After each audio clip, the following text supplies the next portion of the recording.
ഏറ്റവും ഒടുവിൽ വരുന്ന വിവരം നമുക്ക് സൂചിപ്പാറ വെള്ളച്ചാട്ടത്തിന് താഴെ രക്ഷാദൗത്യത്തിന് പോയ 3 യുവാക്കൾ കുടുങ്ങിയ വാർത്ത നമുക്ക് മിനിഞ്ഞാന്ന് പുറത്തു വന്നിരുന്നതാണ്. അവരെ എയർലിഫ്റ്റ് ചെയ്ത് വലിയ ആശങ്കയായി മാറിയിരുന്നു. കാര്യം ഒരു പക്ഷേ അവരുടെ ജീവൻ പോലും അവിടെ അപകടപ്പെട്ടേക്കാമെന്നുള്ള അപകട സാഹചര്യം ഉണ്ടായിരുന്നു. അതിന് പിന്നാലെ കാന്തമലയിൽ രക്ഷാപ്രവർത്തനത്തിന് പോയ 18 അംഗ സംഘം അവിടെ കുടുങ്ങിയിരുന്നു.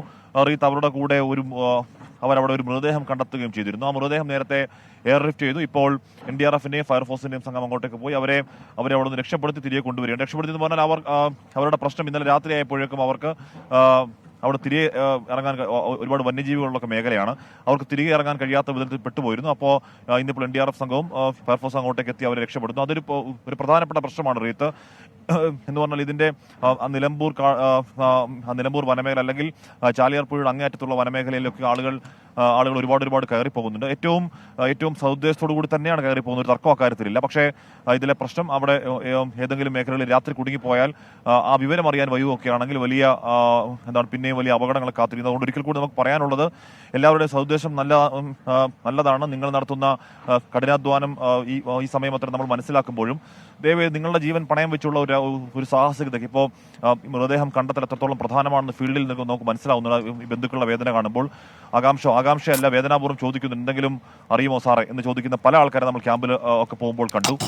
അപ്പോൾ അവരുടെ വേദനയ്ക്ക് മുന്നിൽ നിങ്ങളുടെ ആ ദൗത്യത്തിന് മുന്നിൽ അതിന് സല്യൂട്ട് നൽകുമ്പോൾ തന്നെ ജീവൻ പണയം വെക്കുന്ന അത്തരം സ്ഥലങ്ങളിലേക്ക് ആരെയും അറിയിക്കാതെ എന്ന് പറഞ്ഞാൽ നിങ്ങൾ അവിടെ ഉണ്ട് എന്നൊരു ഇൻഫർമേഷൻ കൊടുക്കാതെ അങ്ങോട്ടേക്ക് പോകരുത് എന്നൊരിക്കൽ കൂടി അഭ്യർത്ഥിക്കുകയാണ്. അത് എല്ലായ്പ്പോഴും ഒരുപോലെ ഇരിക്കില്ല. കാര്യം ആ മേഖലയൊക്കെ വല്ലാത്ത മേഖലയാണ്.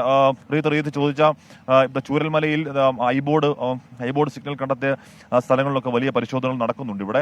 ഇവിടെ കാണുന്നുണ്ട്. ഇവിടെ മരത്തിന്റെ വേരുകളൊക്കെ വന്ന് അടിഞ്ഞ സ്ഥലമാണ് ഇതൊക്കെ.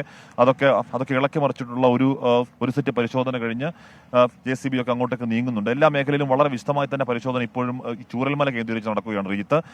നേരത്തെ റീത്ത് വെച്ച മറ്റു സോണുകളിലെ കാര്യം പറഞ്ഞാൽ മുണ്ടക്കൈ ആവട്ടെ, പുഞ്ചിരിമട്ടം ആവട്ടെ, അവിടെ ഒന്നും റിക്കവറി ഇന്നലെ ഒന്നും കാര്യമായി നടന്നില്ല.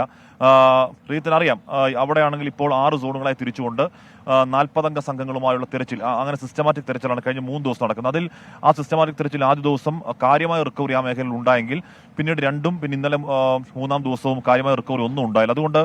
അതുകൊണ്ടൊക്കെ ഇന്നലെ വൈകുന്നേരം ഒരു 4:30-5 മണിയൊക്കെ ആകുമ്പോഴേക്കും രക്ഷാദൗത്യം തിരിച്ചിറങ്ങുന്ന കാഴ്ച നമ്മൾ കണ്ടു. അതുകൊണ്ട് ഈ മേഖലയിൽ വലിയ കാര്യമായ മൃതദേഹങ്ങൾ ഇനി ഉണ്ടാവില്ല എന്ന് തന്നെയാണ് അവർ പറയുന്നത്. റിക്കവറി അങ്ങനെ പ്രതീക്ഷിക്കേണ്ടതില്ല എന്ന് തന്നെയാണ് അവർ പറയുന്നത്. അപ്പോഴും ഈ പറയുന്ന കാണാതായവരുടെ കണക്കുണ്ട്. ഒരു വലിയ ചോദ്യം അവിടെയുണ്ട്. റീജിത്ത് ഇപ്പം മൃതദേഹം കിട്ടിയവർക്ക് അങ്ങനെയെങ്കിലും സമാധാനിക്കാം. അതിന് അവരുടെ സംസ്കാരം അവർക്ക് ഉചിതമായ ഒരു യാത്രാമൊഴി നൽകി എന്ന് സമാധാനിക്കുന്ന വീട്ടുകാർ, സീരിയസ് ആയി അങ്ങനെ സമാധാനിക്കുന്ന വീട്ടുകാരെ നമ്മൾ കണ്ടു. പക്ഷെ അതല്ലാതെ കാണാതായവരുടെ അവർ ജീവനോടെ ഉണ്ടോ, ഇവർ അടുത്ത ബന്ധു അച്ഛനും അമ്മയും മക്കളും ഒക്കെയാണ്. അപ്പോൾ അവർ ജീവനോടെ ഉണ്ടോ എന്നുള്ള ഒരു മറുപടിക്ക് കാത്ത്, ജീവനോടെ ഇല്ലെങ്കിൽ അവരുടെ മൃതദേഹം എവിടെ എന്നൊക്കെയുള്ള വലിയ മറുപടികൾക്ക് കാത്ത് ഒരു വലിയ ജനത ക്യാമ്പുകളിൽ കഴിയുന്നു. അവർക്ക് മറുപടി കൊടുക്കേണ്ടത് അനിവാര്യമാണ്. അതിനുവേണ്ടി ദൗത്യം ഏത് രീതിയിൽ മുന്നോട്ട് കൊണ്ടുപോകാൻ നേരത്തെ റീത്ത് പറഞ്ഞ മുഖ്യമന്ത്രിയുടെ യോഗമൊക്കെ അത് ആലോചിക്കുന്നുണ്ട്.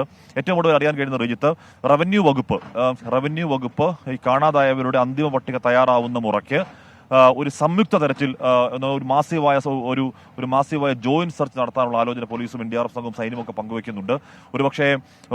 ഒരുപക്ഷെ ആ ദൗത്യം അന്തിമഘട്ടത്തിലേക്ക് എത്തുന്നത് അപ്പോഴായിരിക്കും. അതിൽ കൂടുതൽ പ്രദേശവാസികൾ എന്ന് പറഞ്ഞാൽ ഇവിടെ ഇപ്പോഴും ഈ ദൗത്യ സംഘത്തിലുള്ള പ്രദേശവാസികളെ ഒക്കെയാണ് ഇങ്ങോട്ട് കൊണ്ടുവരിക. അപ്പോൾ ആ സംയുക്ത ജോയിന്റ് സെർച്ചിൽ ഇവിടെയുള്ള കൂടുതൽ പ്രദേശവാസികളെ കൊണ്ടുവന്നുകൊണ്ട് ഇതുവഴി ഇവിടെ ഇറങ്ങിയ എല്ലാ സേനാ വിഭാഗങ്ങളെയും എല്ലാവരെയും ഒരേ സമയം ഇറക്കിക്കൊണ്ട് ഒരു മാസീവ് സെർച്ചിനുള്ള ആലോചനയുണ്ട്. പക്ഷേ അത് റവന്യൂ ഡിപ്പാർട്ട്മെന്റിന്റെ മിസ്സിംഗ് ആയവരുടെ ലിസ്റ്റ് കൂടുതൽ അത് കറക്റ്റായി കിട്ടുമ്പോൾ മാത്രമാണ്. അതിനുവേണ്ടിയുള്ള തീവ്ര പരിശ്രമങ്ങൾ തുടരുകയാണ്. ഇപ്പോഴും കഴിഞ്ഞ 2 ദിവസം മേപ്പാടി പഞ്ചായത്ത് കേന്ദ്രീകരിച്ച് ആശാവർക്കർമാരൊക്കെ 24/7 ജോലി എടുക്കുന്നു. പൊളിഞ്ഞുപോയ വീടുകൾ, പൂർണ്ണമായി നഷ്ടമായ വീടുകൾ എത്ര എന്ന കണക്കുണ്ടാക്കാൻ, ഇവിടെ കാണാതെയുള്ള കണക്കുണ്ടാക്കാൻ. അതോടൊപ്പം തന്നെ നമ്മൾ ഇന്നലെ ഇവിടുന്ന് താഴേക്ക് ഇറങ്ങുമ്പോൾ ഒരു കോൺട്രാക്ടറെ കണ്ടിരുന്നു. റീത്ത കോൺട്രാക്ടർ പറയുന്ന ഏറ്റവും ചുരുങ്ങിയ പക്ഷം 100 നിർമ്മാണ തൊഴിലാളികളെങ്കിലും ആ മേഖലയിലുണ്ട്. എന്നാൽ 100 കെട്ടിട നിർമ്മാണ തൊഴിലാളികളെങ്കിലും ആ മേഖലയിലുണ്ട്. ഇതര സംസ്ഥാന തൊഴിലാളികളെ കൂടാത്ത കാര്യമാണ് പറയുന്നത്. അപ്പോൾ ഇവരുടെയൊക്കെ ഇതര ദേശക്കാരായ ഒരുപാട് ആളുകളുണ്ട്. അവരുടെയൊക്കെ കണക്ക് ഇപ്പോഴും എത്തും പിടിയും ഇല്ലാത്ത അവസ്ഥ ഇപ്പോഴും ഉണ്ട്. നമ്മൾ ഇവിടെ നിൽക്കുമ്പോൾ ഓരോരുത്തർ പറയുകയായിരുന്നു ഓരോരോ കാര്യങ്ങൾ, അവർ അനുഭവങ്ങൾ പറയുകയായിരുന്നു. അവിടെ നോക്കി, ഈ മരത്തിന്റെ അങ്ങ് മുകളിൽ വരെ അവിടെ ചെളി കാണാം. അവിടെ വരെയാണ് റീത്ത്, അവിടെ വരെ ഈ ചില്ലയുണ്ടല്ലോ, ആ ചില്ലയുടെ അവിടെ വരെ അത്രത്തോളം വെള്ളവും തടിക്കഷ്ണങ്ങളും കല്ലും കുത്തി ഒലിച്ചെത്തിയതാണ്. അപ്പോൾ എന്ന് പറഞ്ഞാൽ എന്നേക്കാൾ ഒരു 2 അടി പൊക്കത്തിൽ അത്രയും വെള്ളം വന്നതാണ്. അത്രയും അതിഭീകരമായ ഒരു ദുരന്ത സാക്ഷ്യങ്ങൾ പല ആളുകൾ പറയുന്നുണ്ട്. അതിന്റെ ട്രോമയിലാണ്. ടൈം ഹീൽ എന്ന് പറയുന്നത് പോലെ ഏതെങ്കിലും കാലത്ത് അവർ ആ ട്രോമയിൽ നിന്ന് മോചിതമാകും എന്നും പ്രതീക്ഷിക്കാം. പ്രീത്.